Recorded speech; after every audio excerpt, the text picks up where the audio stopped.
राधे राधे आप सभी को। कैसे हैं आप लोग? आप लोगों को आज तुलसी विवाह की बहुत सारी शुभकामनाएं। और आज के दिन ना तुलसी जी का विवाह होता है, आप लोगों को पता ही है। और आज जो एकादशी है ना, इसे देव उठनी एकादशी कहते हैं। मतलब इसके बाद से ना शादी विवाह का प्रोग्राम चालू हो जाता है। तो आज मैं आप लोगों के साथ शेयर करती हूँ। मतलब कुछ मीठा चढ़ाते हैं ना, तो मैंने सोचा बाहर से क्यों मंगाना, घर पे ही बना लेते हैं। तो मैंने ये 2 किलो दूध रखा हुआ था, मैंने पहले ही पतीले में रखा, क्योंकि कढ़ाई में ना थोड़ा जल्दी उबलने लगता है। तो मैंने इसीलिए पतीले में थोड़ा गाढ़ा कर लिया है। और इससे मैं ना पेड़े बनाऊंगी चढ़ाने के लिए। और अब आज तो अनाज इसलिए नहीं कुछ ऐसा बना रहे हैं, क्योंकि अनाज खाना नहीं है तो चढ़ाना भी नहीं चाहिए। और जो चीज़ आज के दिन ना मेन चीज़ क्या होता है, अनाज का ही है। और उसमें भी अगर कोई बीमार है या बच्चे हैं नहीं मानते हैं, तो हम उसे रोटी दे सकते हैं, बट चावल नहीं दे सकते, क्योंकि चावल संपूर्ण अन्न माना जाता है, उसी का सबसे बड़ा दोष होता है। और आज के दिन न चावल मतलब अनाज न खाया जाता है, ना ही तो किसी को दान में दिया जाता है, या किसी गाय हो गई या और कोई जानवर हो गए, उनको हम नहीं दे सकते। ये शास्त्रों में इसे निषेध किया गया है। तो इस चीज़ का हमको ध्यान रखना चाहिए, क्योंकि हमें किसी चीज़ का ना पूरा फल तभी मिलता है जब उसकी हमें पूरी जानकारी हो।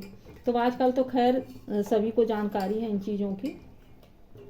तो इसे अब देखिए, ये मैं छोड़ देती हूँ इसे गाढ़ा होने के लिए, फिर मैं इसे कढ़ाई में ट्रांसफ़र करूँगी, क्योंकि इसमें उबलेगा नहीं। इसीलिए मैंने इसको 2-2.5 किलो से इतना कर दिया है, क्योंकि इसमें आराम आराम से जलता रहेगा और चलाने में भी आसानी होती। कढ़ाई में क्या होता, अगर आप दूध के साथ ना ऐसे ही होता, अगर आप दूध को थोड़ी देर के लिए भी छोड़ के हट जाएंगे तो दूध तुरंत उबाल खाने लगता है। तो इसलिए मैंने इसमें छोड़ रखा है। और अभी जब तक पूरा गाढ़ा नहीं हो जाएगा तो तब तक हम इसी में पकाएंगे इसे।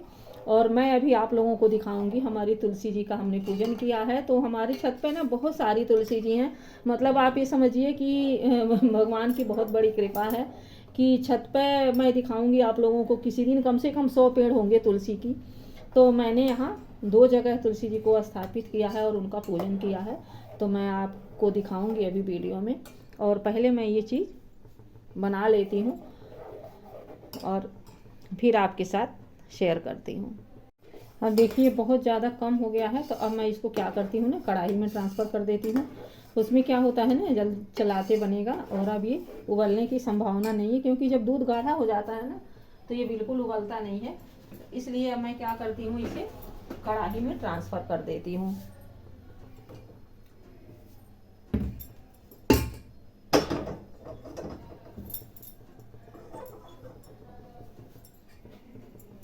इसके लिए मैं छोटी कढ़ाई लूँगी, क्योंकि अब इतनी ज़्यादा ज़रूरत नहीं है इसकी। और अब बहुत गाढ़ा हो गया है, इसमें सारी मलाइयाँ रह गई हैं, तो अभी बहुत जल्दी इसमें गाढ़ा हो जाएगा। बस ये है, हमें इसे कंटिन्यू चलाते रहना होगा। अब गाढ़ा हो गया है ना, तो नीचे से पकड़ने लगेगा। अब देखिए ये बिल्कुल सूख गया है। तो अब मैं इसमें डालूँगी चीनी, जो कि 1 कप जितना ही है, कम ही होगा, बहुत ज़्यादा मीठा नहीं करना है। और अब इसके बाद हमें इसको सारा मिक्स कर देना है। इसके बाद मैं लूँगी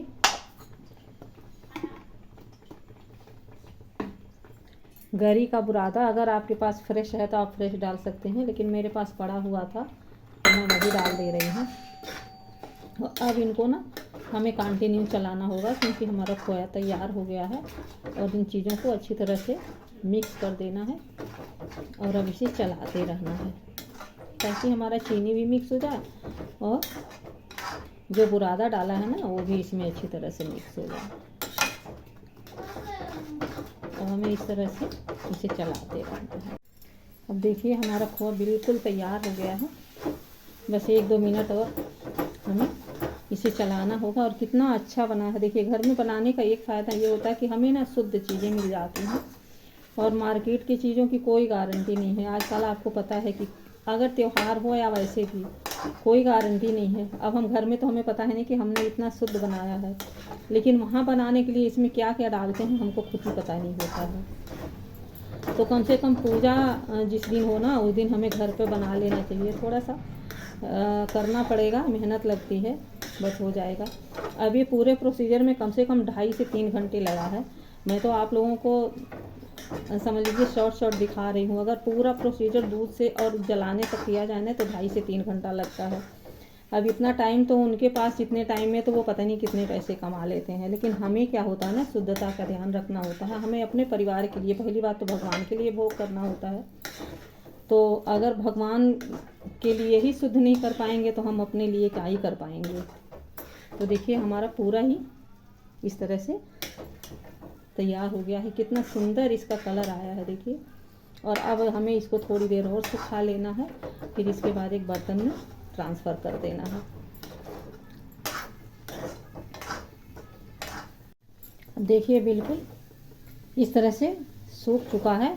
तो अब मैं क्या करूँगी, गैस को ऑफ करूँगी और इसे ये बर्तन में ट्रांसफ़र करती हूँ जब तक ठंडा होने तक। अब मैं इसको इस प्लेट में ट्रांसफ़र कर देती हूँ, क्योंकि इसमें रहेगा ना तो ये जल्दी से ठंडा हो जाएगा और मैं इसे जल्दी बना सकूँगी।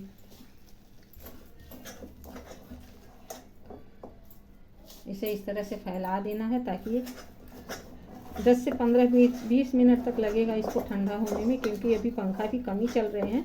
तो हमको क्या करना है, इसी तरह से ठंडा कर लेना है। हो जाएगा, 15-20 मिनट लगेगा, इतने में हमें बनाने के लिए तैयार हो जाएगा ये। देखिए अभी बिल्कुल ठंडा हो गया है, तो अब हम इसे बना लेंगे। आप चाहें तो किसी भी आकार का बना सकते हैं, लेकिन मैं बनाऊंगी इसका पेड़ा। और बिल्कुल ठंडा हो गया है ये। आप छोटा बड़ा जैसे भी चाहें वैसे बना सकते हैं।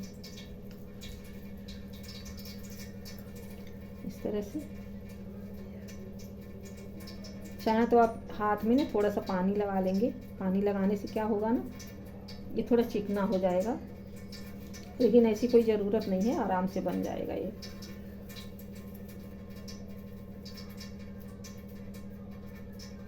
इस तरीके से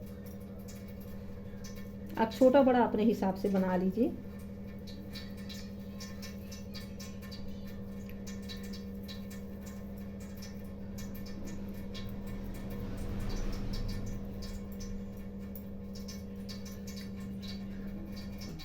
देखिए इस तरह से मैंने इसको बना लिया है और अब इसको थोड़ा सा डेकोरेट कर देते हैं। बिल्कुल मार्केट का शेप दे देते हैं इस तरह से।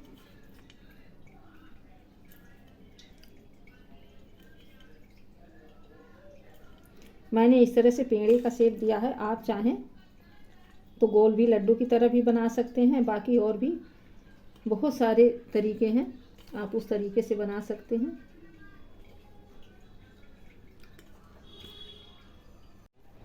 देखिए मैंने इसको अच्छी तरह से डेकोरेट कर दिया। अगर ये हमारी आज की रेसिपी आप लोगों को अच्छी लगे तो लाइक और सब्सक्राइब ज़रूर करें। राधे राधे। ये देखिए हमने यहाँ रंगोली बना रखी है।